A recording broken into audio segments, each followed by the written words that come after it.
Bismillahirrahmanirrahim, une question sur les grandes ablutions et le début du jeûne.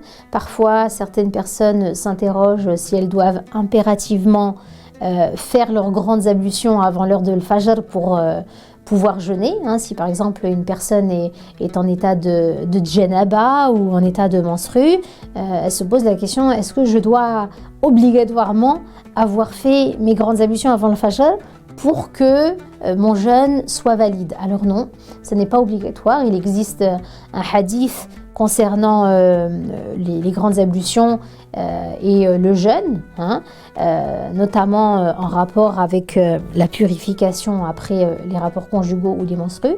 Aïcha radiallahu anha et Salama ont rapporté que le prophète sallallahu alayhi wa sallam se réveillait en état de janaba après un rapport et puis qu'il faisait les grandes ablutions et ensuite il jeûnait. Donc la règle, elle est la même par rapport aux menstrues. Si une femme est à la fin par exemple de sa période menstruelle et elle pense que ses menstrues ne vont pas continuer le lendemain, soit elle fait ses grandes ablutions avant Fajr, elle émet l'intention de jeûner et donc elle jeûne normalement, soit elle peut aussi émettre l'intention, bien sûr avant le Fajr, elle a l'intention de jeûner le lendemain et elle peut faire ses grandes ablutions après le Fajr, ça n'a pas d'incidence sur son jeûne.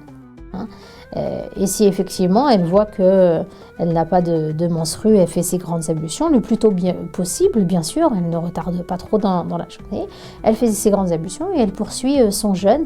Cela ne l'empêchera pas de jeûner si elle a fait les grandes ablutions après la prière du Fajr. Wallahu a'la wa a'lam.